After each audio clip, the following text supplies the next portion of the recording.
Hey everybody, and welcome back. Today I would like to show you how to create a coil basket.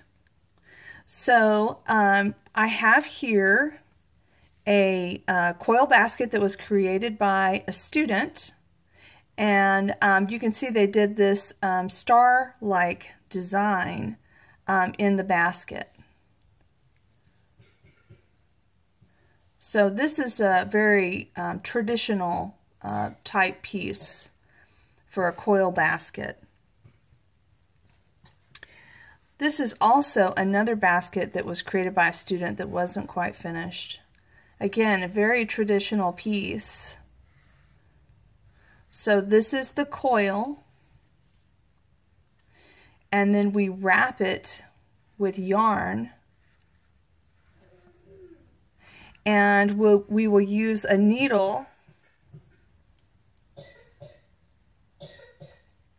to wrap and stitch. So let's take a look at how to start off a coil basket. So we will be starting here in the center on the bottom. So you'll start with a piece of coiling cord.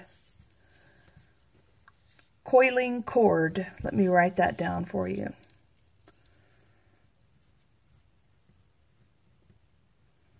Coiling cord. And we'll take the piece of coiling cord and make sure that the end has been cut at an angle. And then we'll choose our yarn, and I've chosen red, and we'll lay the piece of yarn on top of the coiling cord, approximately maybe 1.5 to 2 inches. Then you will take the end of this, the other end of the yarn here, okay, and you're going to wrap it onto itself. And make sure that you wrap it right next to the last wrap. And you just continue to wrap this around and around, and you're covering the coiling cord, and you're covering up the little tail of the piece of yarn. And this is how we start off the center of the basket. It feels like it's backwards because in a way we are going backwards.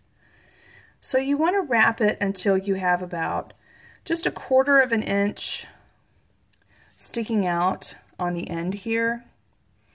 And what we're going to do is we're going to fold this back onto itself. Once you have this part done, the next part is really the trickiest part that you have to do, and you may end up having to redo this several times. So just be patient. So you can see I'm pulling this tight, and I'm wrapping now the 2 pieces of coil together. And this is just creating a little loop, and I'm wrapping this pretty tightly because I want it to stay together. So this is the piece that you need to start your coil basket.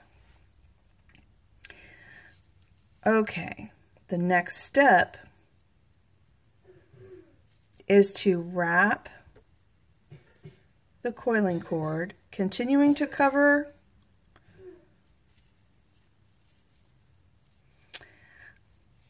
the cord, and then you're going to fold it back onto itself. Now the thing is that you don't want to disturb this area here where you wrapped to start it out. You don't want to disturb that. So I'm going to do a few more wraps. Here we go. So I feel pretty confident that I can stitch through the center without disturbing this area here. So that's what I'm going to do. Put the needle through the center.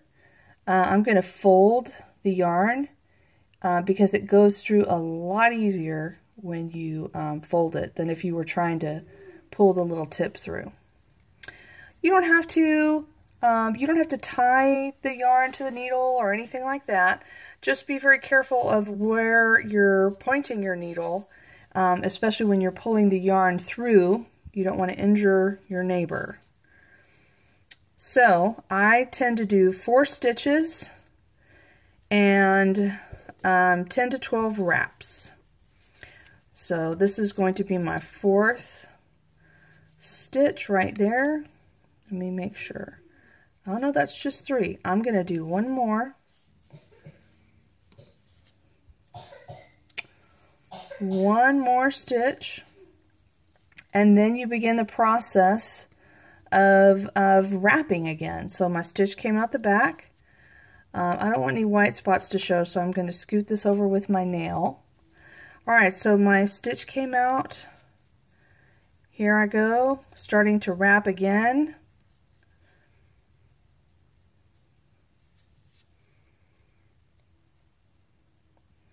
You want to wrap 10 to 12 stitches or approximately an inch, and then turn, and you're going to stitch to the coil that it's next to. In this case, it's back through the center. Okay, something's got my cord tangled up in my yarn here. Okay. Okay, and I'm holding it in place. Some people get a finger cramp right here, but I have faith in you. Back through the center. Now, if your hole in the center of your basket is any larger than that, you probably want to start over before you go any further, because you don't want there to be a hole in the center of your basket. So it's real easy to start over, and I will show you. So if I decided I don't like red, or I wanted to switch this out, I'm just going to pull this back out.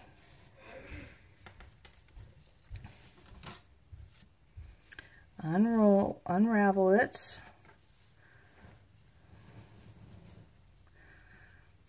And like I said, you may have to start this several times. Just try not to get frustrated. This is really the most difficult part, is starting out this center piece.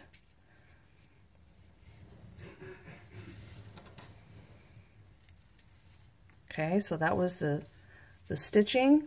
I've got it back out to here. If I'm going to unroll this,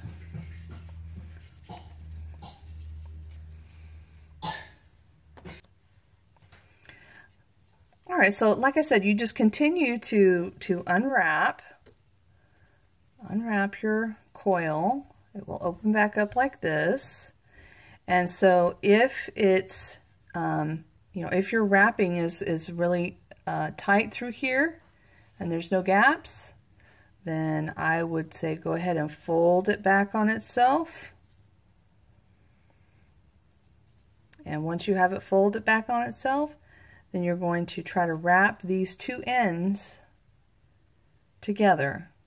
Okay, so I'm going to hold it, I'm going to pinch it together, and then I'm going to wrap over these 2 pieces.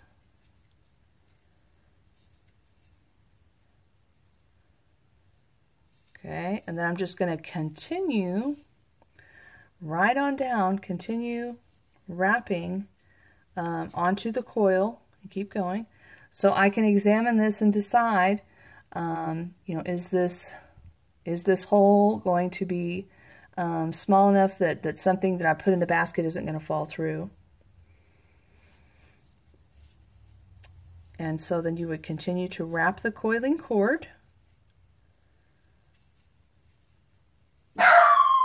Oh my goodness. Ooh, let the dogs out. Okay, so as I was saying, then you want to continue wrapping along the coil so that you can fold it back onto itself and stitch through the center.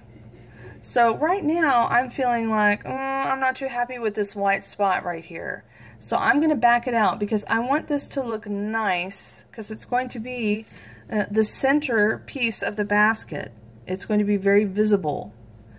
I have some examples I want to show you. It doesn't have to be just a traditional shape.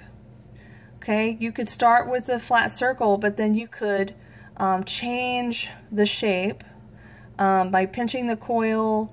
I've put these little, I don't even know what to call them, these little twists onto the side of this basket.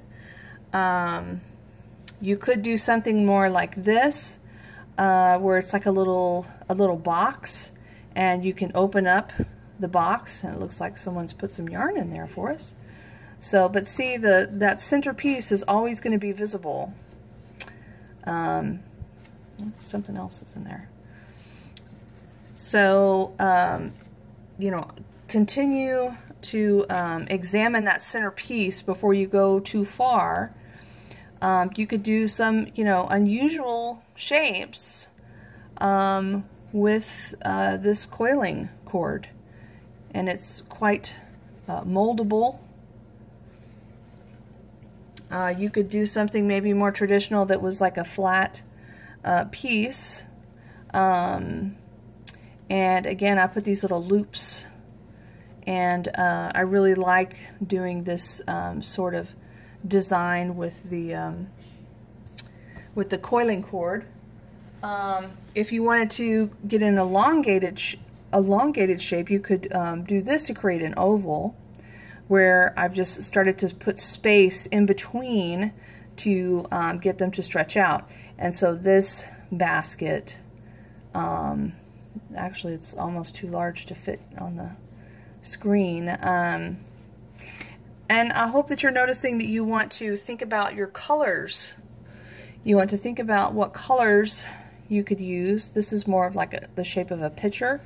But again, to give it the sculptural feel, I put these little twists and turns sticking off. I also put this handle, and you can see again the bottom. I also have looks like more of a traditional type shape. You could do something like this. I have this one's probably the strangest shape that I've made. It's sort of like a bee or a fish. I would say it's not finished, but you know, again, I started the same way, and I just made the coils sit right on top of each other to create this shape.